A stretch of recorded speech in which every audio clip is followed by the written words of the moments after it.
quiet night at the office. No phone calls, no messages, nothing but junk mail and overdue bills to keep me company. Seems nobody wants to hire a real private dick anymore, a professional like me. A guy who does the detective work nobody else wants to do. A guy who wears hats and walks around in a black and white world. I began contemplating a more profitable line of work, like politics. We are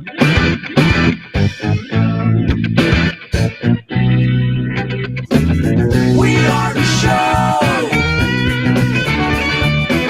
you want to know. It's time to talk to you.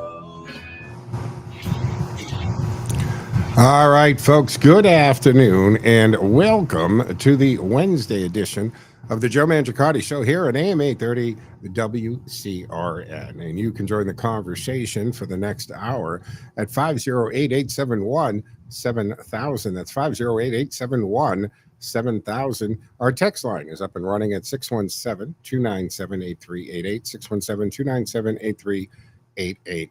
You text it like you would any other number. It appears on the screen here in the studio in real time. We try to incorporate it into the conversation. Don't forget that the station does stream 24/7 on the TuneIn app, like thousands of other stations do. So we're very easy to find and very easy to take anywhere. We can get on your device, your tablet, your phone, laptop, etc. That's TuneIn. Punch in WCRN. You'll see our cool logo right here. And then we know you're there. And then we're very easy to find, or tell Alexa to play WCRN, and she'll do that. No questions asked. Now, I do stream my show to multiple platforms, the station's Facebook page, YouTube channel, as well as my social media platforms at Joe Mangi Show, M-A-N-G-I, X, Facebook. We also do Twitch TV, LinkedIn profile, and we do stream live to the Rumble channel. So join us on the stream as I broadcast from the Cameo studio. So the Cameo cam is on. And of course, you can join the conversation at any time. Today, behind the glass, flying the board back at HQ, he'll get you set up and into the studio for two-way talking conversation at 508-871-7000. So today, obviously, this horrific story out of Carolina with the stabbing of the Ukrainian refugee is still in the news, going to be in the news. But also what's in the news, folks, on this is the fact that the left is pissed that it's even being covered. And that, I mean, you got idiotic statements from the mayor in Charlottesville talking about we can't arrest your way into security and safety. Yes, you can.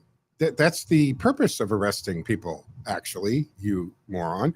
And then you've got people like Stelzer and all these people, MSNBC, CBS, MSNBC, CNN, etc. We're talking about, well, this is a flashpoint. This is, the right, the MAGA people are going to use this to illustrate crime in big cities. Yes. I don't even understand why you think that's not going to happen or is a bad thing that happened. But this is a flashpoint moment. At a conference yesterday, a press conference yesterday, Attorney Russ Ferguson, he rebuked a reporter who asked whether the swift federal charges in the Charlotte light rail murder case were mere political grandstanding. A war refugee who went from a bomb shelter to what she thought was the safety bosom of the United States is brutally murdered for no reason whatsoever on public transportation. Now, he shot back, I don't see how you would see this case as political grandstanding. This is a heinous crime, and we're going to remedy it.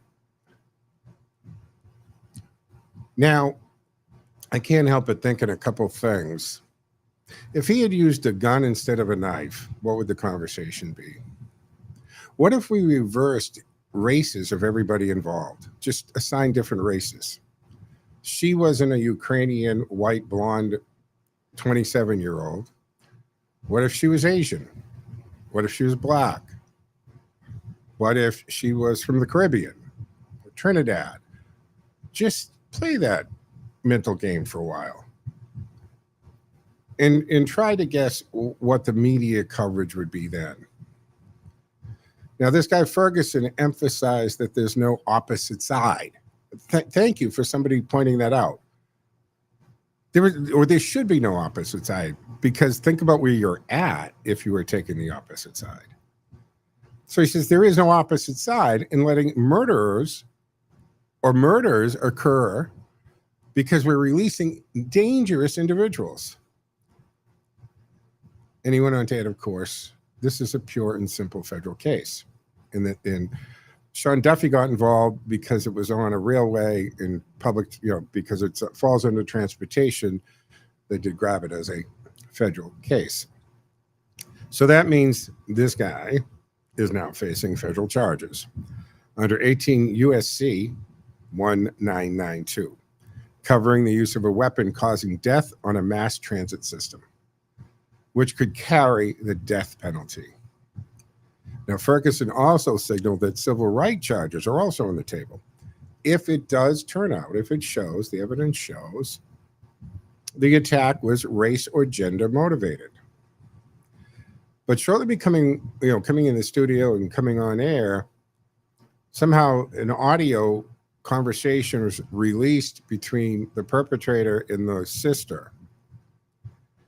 And based on that, the spin he's coming in with, and I'm just regurgitating what I heard coming in, was he was talking to her about, that wasn't me. That's not me who did that. So let's see where that goes. But Attorney General Pam Bondi, so she's gone and directed prosecutors to seek the maximum penalty, stating that this guy Brown will never see freedom again. Meanwhile, Kash Patel, FBI director, similarly condemned the murder, reaffirmed federal commitment to justice and public safety. So Brown had a history, guys, of violent offenses, about 18 years stretching back, of violent offenses, mental health issues. This has prompted some criticism that softer crime policies in Democratic-led locales contributed to the tragedy. You think? So this is a flashpoint case. And President Trump calling for a swift trial and death penalty. Of course, anything Trump says, the left has to, knee-jerk reaction. And he's constantly doing this to them, aren't they? By taking the absolute common sense position, the right position on law and order crime. We're finding people who are so deranged over Trump starting to defend heinous crimes, heinous actions, heinous people. Unbelievable. Let's talk about this surveillance video of the crime. Now, it went viral, but the thing is, it happened a little while ago, folks. And the media didn't pick it up. And I heard some Jamoke talk about, well, there's a lot of crimes going every day that aren't publicized. You know what the difference is, folks? And bear with me on this. A lot of times crimes that happen, they don't make sense because they were useless. But in the context that they happen, you get it, including the stray bullet that goes through the window and hits the 8-year-old or 5-year-old sleeping in bed. Tragic. And it should not happen. But you understand what was going on there in the sense that, unfortunately, these people live in the middle of a domestic war zone, and that happens. But more often, you see the genesis of the murder, road rage, parking lot or parking space argument escalates, something at a restaurant, a club, somebody looked at guy's girl the wrong way, whatever it is. This has no genesis like that. This was a situation, this young lady wasn't anywhere she shouldn't have been. It was like 9:40 or 45. And then in the evening, after she gets off her job at the pizzeria, still wearing the pizzeria uniform, hair is still up, the whole bit. It makes absolutely no sense. There was no confrontation, no previous crossroads of these two individuals. This was a situation where she got into a well-lit, occupied train. This is the other part of it. Several other people in the car. I'm embarrassed for the human race that nobody did anything to intervene or immediately help this girl either. As she looked up at him in shock, couldn't believe what was going on. And initially, you didn't think it might have been as bad as it was, because she held her composure for so long until she bled out and passed away right there. And so this video, it did go viral eventually, ignited the public outcry, and of course, Charlotte officials to ramp up security in the Blue Line. And the mayor to say, thank you for not really sharing this. Why? What are you thinking? And she's backtracking that a little bit. The victim's family has expressed their desire to bury her here in the U.S., highlighting her love for her new country. Still, and her family still want to, honor that desire she had, the love that she had for her adopted country of the United States. So hopefully that can happen. Hopefully that can happen. I don't know, folks. 508-871-7000 to join the conversation. 508-871-7000. That's how you get into the studio for two-way talking conversation. Now, the other thing that we have to talk about on this is the magistrate, Teresa Stokes. She released this guy to Carlos Brown Jr. on a cash-free bail. And I think when historians look back at this time in American history, in this absolute ludicrous movement to cash-free bail, they're going to say, wow, that was one of the stupidest things that particular civilization, those people did. It made no sense by the definition of what bail is. She accepted a written promise that he'd appear in court. But there's big news about this magistrate judge, and I got to hold it for the break here, but we do have to take our first break here on the Wednesday edition of the Joe Mangiacotti Show at AM 830 WCRN, reminding you can join the conversation at 508-871-7000. Stick with us. We'll be back in 2 minutes and 2 seconds, folks.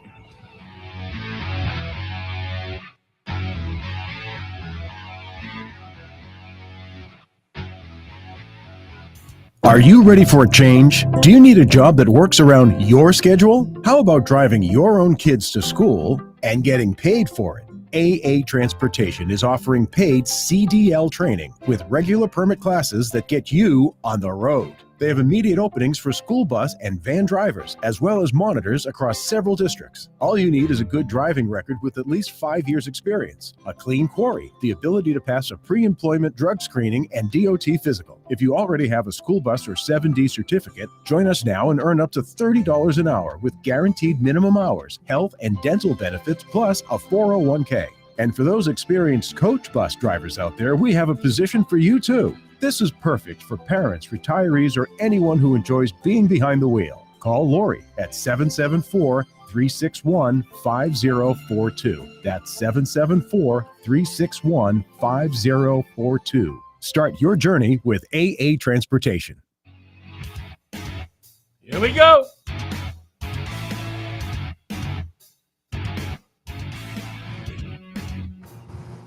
All right, folks, welcome back here to the second segment of the Wednesday edition of the Joe Mangiacotti Show on AM 830 WCRN, September 10th, which of course you know what tomorrow is. But I want to go back to this DeCarlos Brown and the cashless bail and the stupidity of that. Just cashless bail. Bail was created and existed to prevent those with the inclination to flee not to, by making the cost of fleeing greater than acceptable. which is why bail is usually tied to the severity of the crime, which is why we used to hear the argument for either low bail or no bail. In other words, being released on personal recognizance. So once again, we always had cashless bail. That was called personal recognizance. If the prosecution and the defense presented their arguments to the judge, and the judge was convinced that given the crime and possible punishment this person faces, the fact that they are very well seated in the community, they have family, friends, work or business, they've got a mortgage, that their life, their identity is in this community, and that their chances of fleeing are very, very low, considering that they would have nothing, that they've built a life and they have a lot to lose. If they got up and ran, they'd have to run for the rest of their lives. It's not worth it. So if they weigh that against the possibility of fleeing, the judge says, well, actually, I'm going to release you on your personal recognizance. Given this hiccup that we're facing in front of you right now, you will probably not run. So that's personal recognizance. Or we could call that cash-free bail, right? So that's always existed. It's like when they try to throw these mass ballots, where we've always had absentee ballots, but the left wanted to capitalize on it. So this stupidity of cash-free bail is asinine. Because if you got somebody facing a very serious crime that would carry a very serious punishment, then they're going to make it hurt if they leave. And then the idea was to make it so ridiculous that either the family wasn't going to risk putting their house up or their life savings because they didn't trust that the person wasn't going to leave, right? So you let the family make that decision. Or if they were so wealthy that they could lose $1 million and they had the means to get to a non-extradition country, you get the case. Okay, you get what I'm talking about. So this idiot of a magistrate with no bail, with all of these arrests, violent history, mental health history, and then accepted a written promise that he'd appear in court. But you know what, guys? An investigation into the North Carolina State Bar's database, this woman, is she qualified to be the judge? She's not qualified to practice law in North Carolina. Her name is not on any bar licensure in North Carolina. North Carolina law does not require a magistrate judge to be licensed attorneys. That is actually permissible under their state statutes. 508-871-7000 to join the conversation. Lines are open and available. Let's go to the phones. Mark's waiting patiently. Hey, Mark, what say you? You see the results of the preliminary mayoral election results out of Boston yesterday? No. Share, please. Michelle Wu, like 72%, and Kraft about 23, 24, I believe. Yeah, percent. Yikes. That's the gap between the two. Now, I'll make this quick. It's a lot of times things in this world are what they call ironic. Mm-hmm. Well, it's ironic that it looks to me, from what I'm seeing from these poll results, is that the cradle of liberty, Boston, Massachusetts, home of Paul Revere, and the Boston Massacre and the Tea Party, will be the first American city to fall to the neo-Marxists. Isn't that ironic? It is ironic. Sad, but ironic. But true. Yeah. But true. Absolutely. That woman is not a progressive. She's a neo-Marxist, and I'm even toning that down a little bit. Thank you for that. Yes. Tell you can. Yeah. You are. No, Yeah. we'll look into that a little more. I will anyway in the show. I had no doubt that Wu was going to pull it out. I mean, in Kraft, I mean, I thought he would have had a better showing just because of the money that he has, right? I mean, what are they worth? $4 billion the family's worth. But hey, the old saying, Mark, right? We deserve the government we elect, and that's sad. And I guess we'd have to tie that into low voter turnouts are always favorable to the incumbents. If it's, that's what scares an incumbent, right? If there's a high voter turnout, they can't predict it. When they know that it's going to be 30, 33%, even 40% voter turnout, they pretty much know because they know the history. That Mark, thank you for the call. I appreciate it. But when you're running as a candidate or you're managing a campaign, I mean, the first thing you do is you crunch all those numbers. You pull all the voting records for your candidate or for yourself if you're the candidate for 4 cycles, 6 cycles, depending what it is. You've got to look at, is it off year, in year, presidential year, what's going on, who's going to vote, and you'll see the trend, and you'll know by those voting records what houses, what registered voters, and then you start to realize, wait a minute, there are a lot of people in here that don't live here anymore, or they've been dead for 6 years, but they're still on the voter registration. Another conversation, different show. But the point is, that's what you do. Because during the campaign, and as brutal as this sounds, during the campaign, you have no interest in talking to people who don't go vote.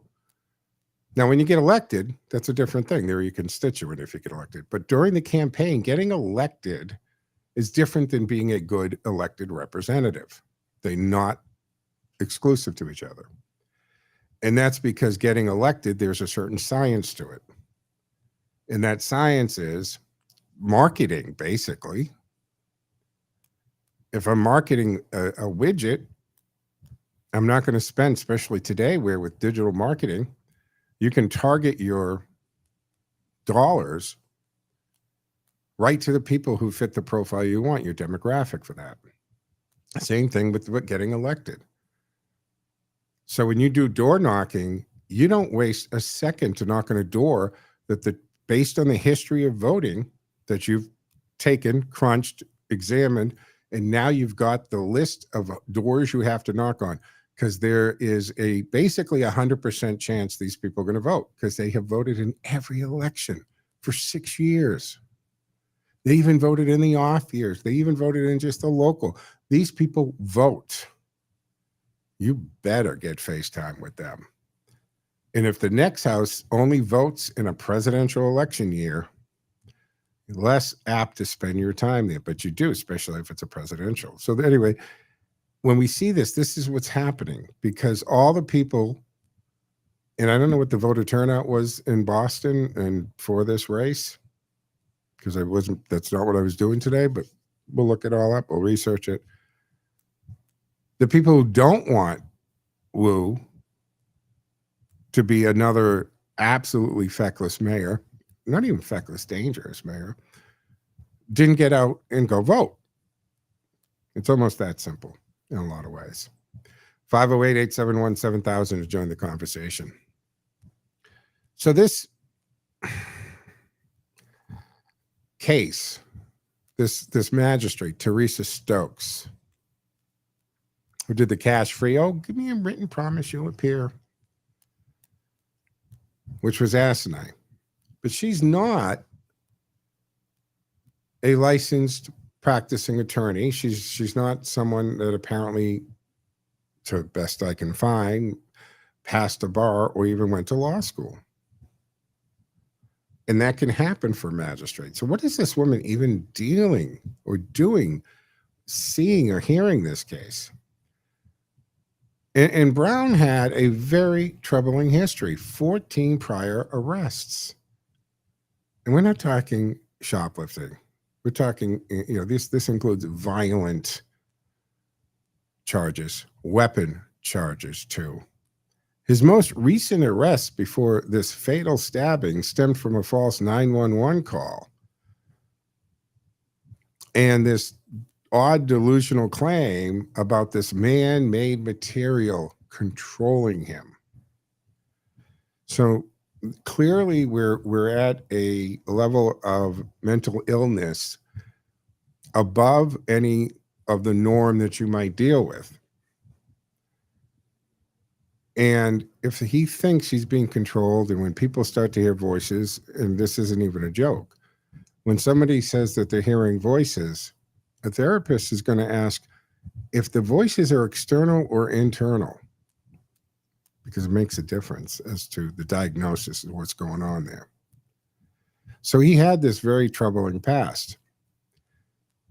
And then within just months of being released, Brown stabbed this 23-year-old, I think I said 27 at one time, I'm sorry, 23-year-old Ukrainian refugee, Irina Zaruska, aboard this Charlotte train.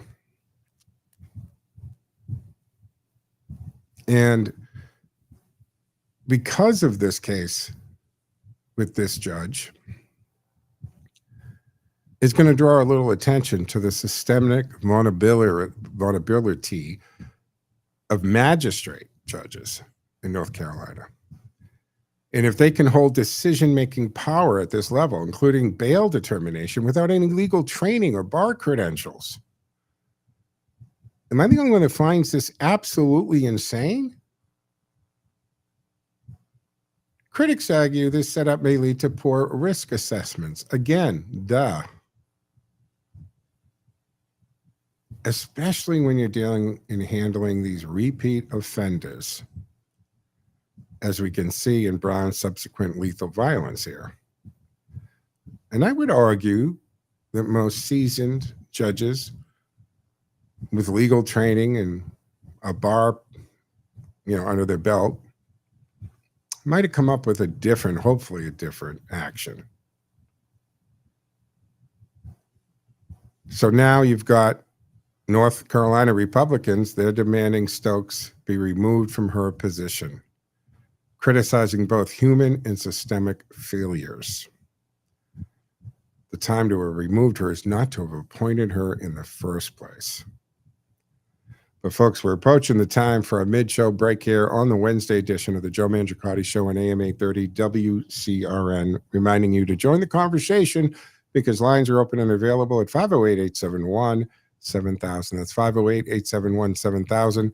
And our text line 617-297-8388, 617-297-8388. And we are streaming live to multiple platforms. So join us. Hey, hold on, folks. Back in 2 minutes and 2 seconds. Woohoo!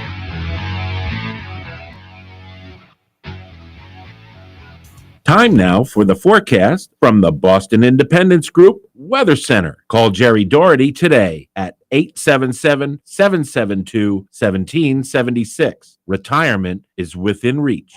I'm meteorologist Sherry Spear, and here's the latest Boston 25 weather on Radio 830 WCRN. I've got temperatures today stuck in the 60s under mostly cloudy skies at the coast, a little drizzle for the Cape, a bit of rain for today. Further inland, I think it's just going to be a little gloomy, but traveling far north and west, you're going to see some pops of sunshine working in. Sunshine's back for everyone with some upper 70s for your Thursday plans. Friday just as bright, but a little cooler. I'm meteorologist Sherry Spear, and you can hear Boston 25 live for the morning drive weekdays on AM 830 WCRN.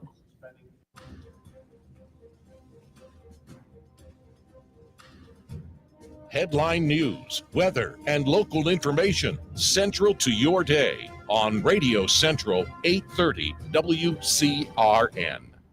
Have you noticed past the age of 30, your energy level, mood, skin, and body has changed, and maybe not for the better? It may have to do with DHEA levels. DHEA is an important building block for more than 50 different hormones, and the body naturally produces DHEA. We make the most DHEA in our prime between the ages of 18 to 25. DHEA levels decline each year in men and women after about age 30. Research has established that maintaining healthy DHEA levels may help us feel more energetic, help reduce belly fat, sweat and help us get a better night's sleep. Often, youthful levels of DHEA are tied to good health, while declining levels can contribute to an assortment of common health problems. Twist 25 is a high-quality DHEA supplement cream that absorbs easily into the skin, leaving no odor or oily residue. To learn more, visit twist25.com or call toll-free 888-489-4782. Look and feel your best with Twist 25, 888-489-4782.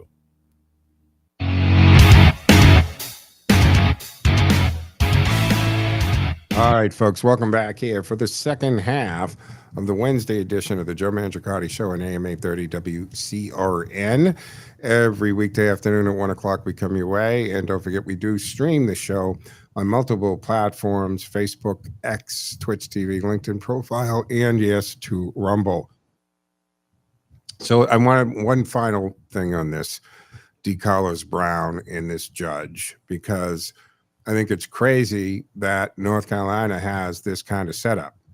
So magistrate judge Teresa Stokes, who released DeCarlos Brown on this cashless written promise bail bull, is not licensed to practice law, does not have a law degree, but in North Carolina, magistrates are appointed. I never like judges being elected either, because I think then they, they should be appointed. And there should be some pretty tough criteria for judges, because the amount of power that we, the people, convey into a judge, just like we do with police officers who can detain you, judges can imprison you. They have control of your life. They should be very well educated and even tempered and have a sense of justice. But they're appointed, which is good, but are not required to be lawyers. Think about that. All they need is a 4-year college degree or equivalent work experience. What does that mean? What would be the equivalent work experience of a 4-year degree or of a 4-year judge? Like, what the hell does that mean? So then they have to do this basic certification and training program. Completion of this basic program, it's 40 hours of initial training, plus they have to annually continue their education, like realtors do. Yeah.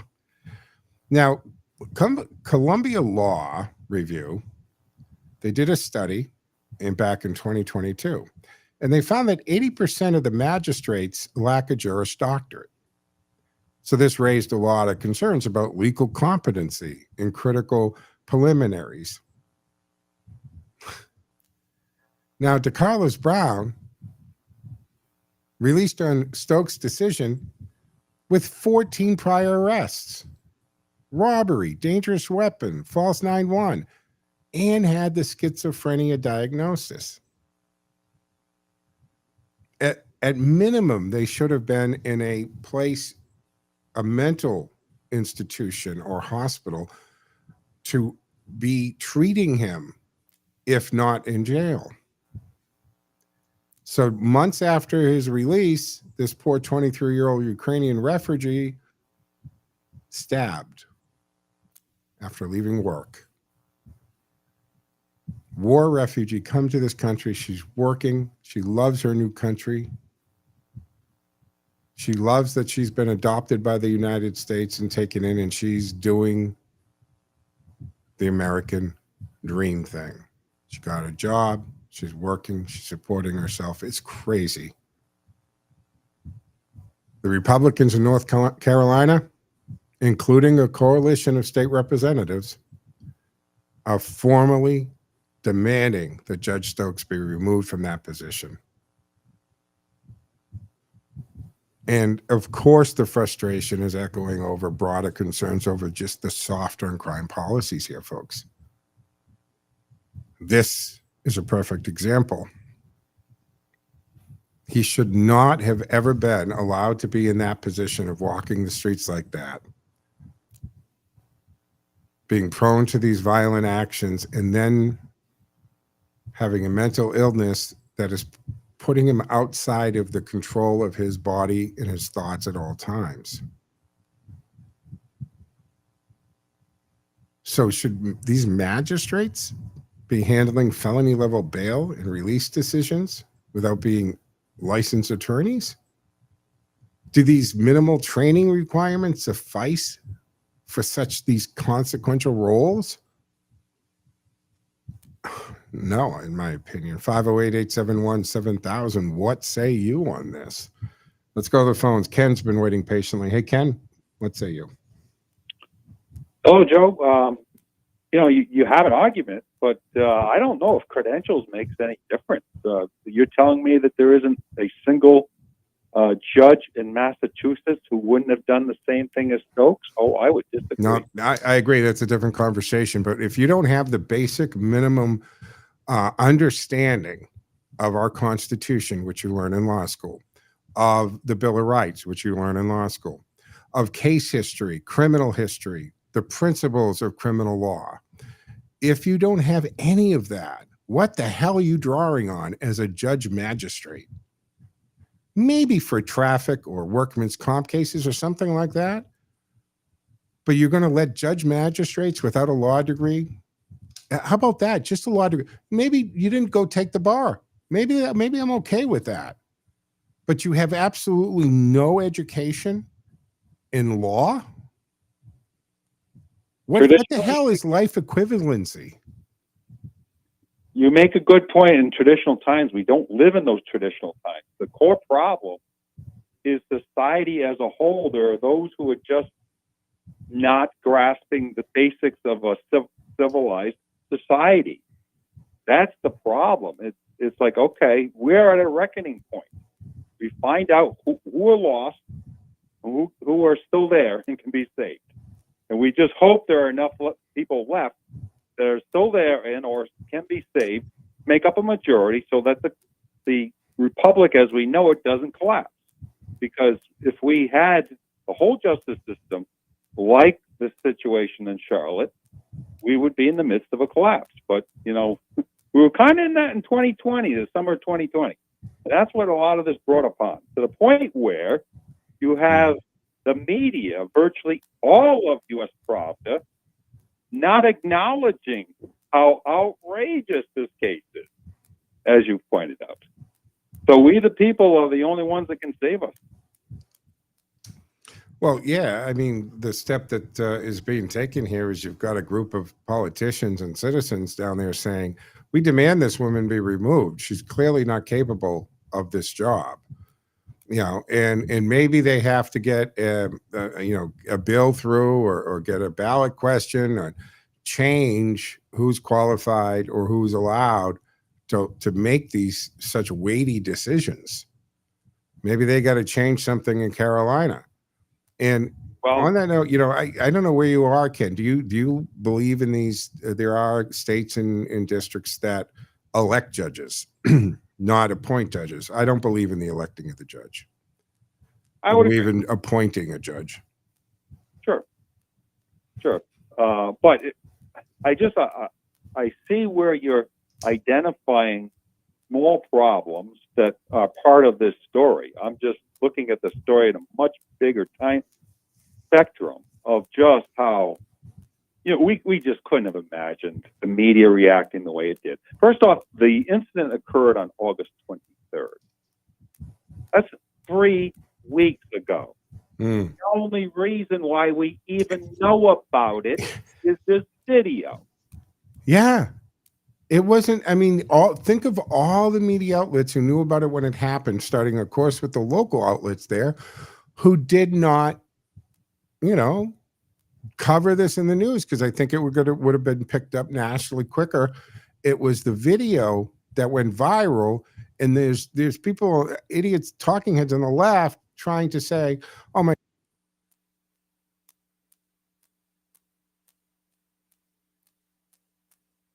microphone went off for a second. This just helps the right with their climate. That's all that matters. Of course it does. Not a woman who's died viciously. Hello, America, wake up. It's so, and the criticism, it's like they're angry that this story is getting noticed and covered, not with the horrendous act of DeCarlos Brown, But that, oh my God, this absolutely gives the right and the MAGA people credence to their, for years they've been talking about crime. Like, it's so out of control. So out of control. This crazy switch flipped in 2020. It did. When you had a guy who overdosed on fentanyl or poisoned himself on fentanyl, the story got totally distorted. Because this had been set up by academia and the so-called elite for decades. Really, it's starting Obama and prior. This has been building up, and then the crazies just went bonkers, and they dominate our media. Yeah. That is traditional. The old media, fortunately, the old media is dying because it's so absurd. Yeah. Did you, before I got to let you go, because we're cutting this clock, did you see that clip of Don Lemon, right? I guess he's doing, online video podcast or something. And he did this whole man in the street. And he runs up to this guy. I mean, he kind of goes after, who has an English accent. And the guy kind of recognizes him. He goes, wait a minute, who are you now? And he's like, oh, I'm Don Lemon. He goes, oh, you're a moron. And he comes back and Lemon calls that guy, no, you're a moron, like a Pee Wee Herman thing. It was so embarrassing for this man. And it just showed the absolute no self-awareness and him thinking that CNN and MSNBC are the people who have everything right and everybody else in the world are complete idiots. Joe, Don Lemon, he's part of this story too, because he said it wasn't racially motivated when we have the audio from the killer saying it was. Yeah. Not an ounce. Yeah. Oh, and that's the other thing. A passerby in that little Don Lemon thing yells out, hey, don't even bother talking to him. He's a racist. And Lemon thinks the guy's talking to him about these English gentlemen. And the guy corrects him. He goes, no, I'm telling him, you're a racist. I've watched you. And that's the other part. Don Lemon never realized, he just doesn't believe what a racist he is. Yet he trying to tell this guy, I would never call somebody a moron after he just did, by the way. But basically, when he was on the air with CNN or whatever it was, I mean, every night was him just absolutely calling everybody who didn't agree with him complete morons, racist, Nazis, constantly. Just absolutely no self-awareness there. Final thought there, Ken, because we're against the clock. It's even worse in the UK, Joe, because they're arresting people for flying their own flag. Yeah, I see that. Because the Union Jack is offensive. And it is. I saw that clip. The guy goes up, knocks on the guy's door to give him a hard time. He goes, what is that supposed to represent Britain? And the guy goes, yeah, exactly. That is the British flag. It represents Britain, you moron. Thank you, Ken, for the call. Appreciate it. But we got to go, folks. Fourth and final segment right after the break. Back in 2 minutes, 10 seconds. Stick with us, folks. We will return.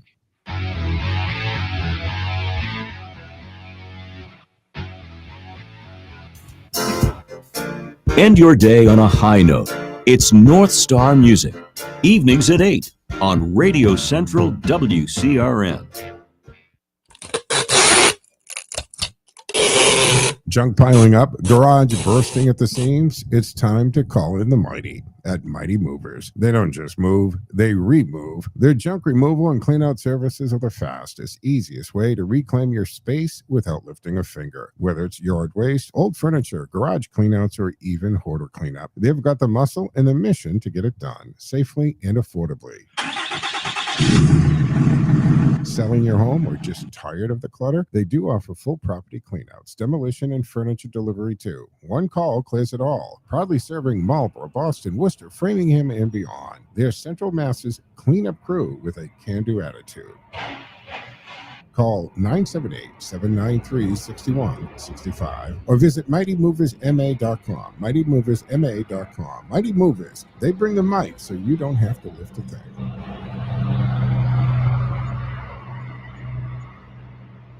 Hi, I'm Lee Gaudette of the Gaudette Insurance Agency, a third-generation family business based in Whitensville with branch office locations in Grafton, Shrewsbury, Westboro, and Southborough. We are a full-service independent agency offering all aspects of insurance to businesses, families, and individuals. We are in the peace of mind business. Call, click, or come in to see us at any of our locations for a free assessment of your insurance needs. Also, listen to Radio Central WCRN every Friday morning at 9:30 for the Gaudette Insurance Show. And I need the best cuisine for an event. My answer, Ziti. For that special catered event in your home, at church, the temple, or a meeting house, Ziti's Restaurante, Speedway Plaza in Westboro. Ziti. WCRN. All right, folks, welcome back here to the fourth and final segment on the Wednesday edition of the Joe Mangiacotti Show on AM 830 WCRN. Reminding you, you can join the conversation for the remainder of the time we have together at 508-871-7000. I got a couple other things I want to touch on, but before, just one more thing on this issue, this whole stabbing in Carolina, and you've got Ray Cooper, right, the former governor, probably likely Senate candidate down there. He didn't say anything. To Ken's point, this happened way back on August 23rd. And here's this guy, former governor, hoping to be the senator, doesn't say anything for a couple of weeks. He's kind of forced by the pressure to get into this thing. And he calls it a horrible tragedy, denounced using it politically as well. And Vance, J.D. Vance, he shoots out on Twitter, X, law enforcement arrested this thug 14 times. It wasn't law enforcement that failed. It was weak politicians like you who kept letting him out of prison. Now, Roy Cooper now thinks it's cynical to point out his policies that kept Irania's killer on the streets. Again, as I said earlier in the show, they're mad that you're noticing this. And they're even madder on the left that you're pointing out, if it not for your policies, this scenario would not have been able to happen. So, again, you're totally missing the boat. You're on the wrong issue. You're more upset with the fallout of the incident and the coverage than with the incident, which is scary as all heck, guys. It just doesn't make any sense. All right, 508-871-7000 to join the conversation. The lines are open and available. Now, the other day, I forget which day it was, and I know it wasn't here yesterday, but I knew I had mentioned, because I always like to share any voter fraud story or any story or incident that shows the absolute lack of integrity in our voting system, because I think that our political landscape, my personal opinion, if our elections had always been either get to, or if they've always been secure elections all along, I mean, going right back to JFK in 60, I think our whole political landscape would be different, because I think certain people would not have been elected and others would have been elected. It's just causation, guys. So anytime there's a story about this, I know I shared this Orange County woman who registered her dog to vote. Well, now she's claiming she did this to demonstrate the flaws in the voting system. Laura Lee Urex, she's 62 years old, from Costa Mesa, California. She's got 5 felony charges facing her, which I'm okay with because you did it. Now, her reasoning for doing it is that she wanted to show the flaws. So she registered a non-existent person and casting ballots when not entitled to, because she registered her dog. And she voted in the 2020, or the dog voted in the 2021 gubernatorial recall in the 2022 primary.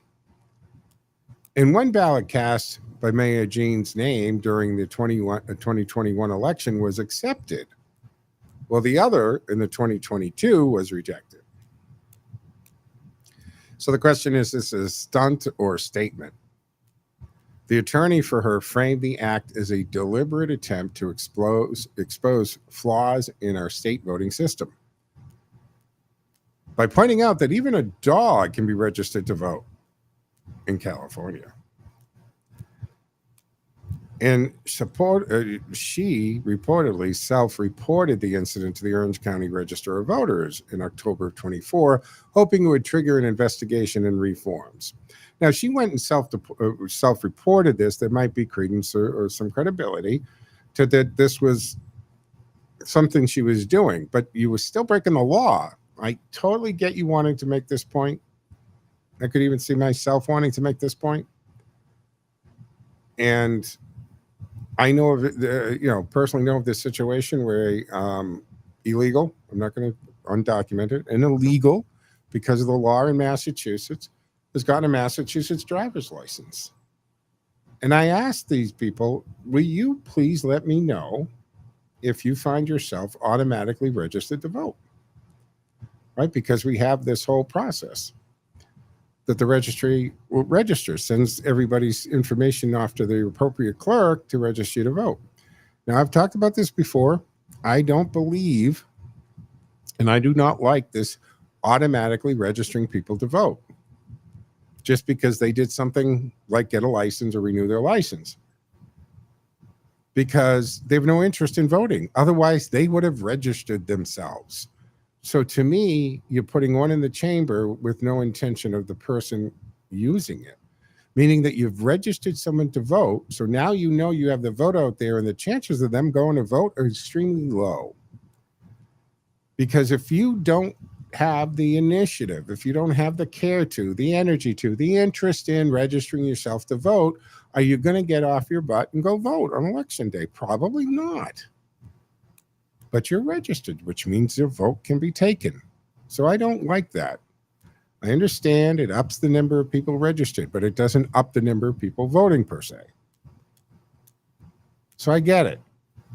But you can't do it that way. You broke the law. And then local officials sounded off the alarm. Orange County supervisors strongly criticized this stunt. No kiddings. But why? Because it undermines the public trust. So the register's saying, hey, don't register your dog on purpose to mock the system. How about you give us the confidence in this system by purging the voter list before every election? And again, that's not a negative thing. It's a positive thing. It's a positive thing. Do you want the bank to allow non-credited background employees to have access to your bank account? No, you don't. Well, this, in my opinion, is about as valuable as that. Your vote is about as valuable as your money. All right. So that's the update on the voting dog in Orange County, California. One more thing. This President Biden's use of the auto pen for mass clemency is still got steam, and I still think it's an issue. All right. But Trump is doing the picture of the auto pen in his Hall of Fame for presidents, which is, that's funny. So what's being said here? Alex Thompson, he's with Axios, which, is very slanted, but I get it. The scoop here, folks, is flooding the zone strategy. So what Thompson is saying, and he revealed that following the political backlash to the Biden pardoning of Hunter, the White House began pushing to find more people to grant clemency to, essentially to dilute the fallout, to rush, right? A kind of a version of taking out the trash when the White House releases all kinds of news and press releases late on a Friday, so that there's a lot and everybody's, trying to get out of their newspaper or studios or whatever by 2-3 o'clock on a Friday, get to the Hamptons, slow news weekend. By Monday, all the crap they released on Friday is old news, and that's called taking out the trash in the media business. So this strategy here was to scatter pardons across the broader group to overshadow that one particular controversial case, which would have been Hunter's pardon, even after endless promises not to do that. And then the administration heavily relied on the auto pen, right? The mechanical signature device that can duplicate the president. Anybody's. It's technology, but it's used by governors and presidents, senators, Congress people, even House, because they sign a lot of birthday cards and things like that, which is fine for.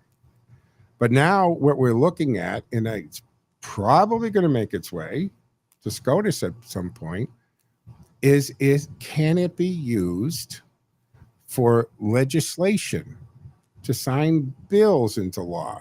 Can it be used for the very serious legal business of pardon or clemency? Now, in fact, only Hunter Biden's pardon was actually personally hand-signed. So out of all of these thousands of pardons and clemencies that were signed, the only one that Joe Biden actually signed was the one for his son, to make sure that there is no question that he signed it and knew he was signing it and knew what it was all about. But if you think he knows anything, I mean, he talked about, categories and just putting it out to his people. That is not. This is an awesome power that rests in the office of the presidency. It doesn't rest in Joe Biden. It doesn't rest in Donald Trump. It didn't rest in Barack Obama. It rests in the office of the presidency. In the Supreme Court, when they look at these things, I've talked about this over and over again, they got to look at it in that way, much bigger than whoever happens to occupy the Oval at the moment. The left wants to control and scroll back a lot of these presidential powers only because Trump's the president right now, but that would roll it back for every future president. And that's what they have to look on. And internal emails show that aides like Chief of Staff Jeff Zients approved auto pen use to process a flood of pardons at the last minute, including family members. So this was to get the story about the largest number of pardons from any president in the history, and this is what he did. So they obviously let people out that have no business being let out. We're out of time, but maybe at some point I'll get into some of these ridiculous people who got out or got clemency or pardoned. But this is going to wrap up the Wednesday edition of the Joe Mangiacotti Show on AM 830 WCRN. Don't forget, you can always watch us on our social media platforms. Show is turned into a podcast. You can subscribe to it wherever you get your podcast, on Spotify or Google Play, iHeartRadio, whatever it is. But that will wrap up the Wednesday edition of the Joe Mangiacotti Show. Back tomorrow afternoon at 1 o'clock, folks. Have a fantastic day. Frankie Boyer's on her way. Joe, Headline news, weather, and local information. 830 WCRN.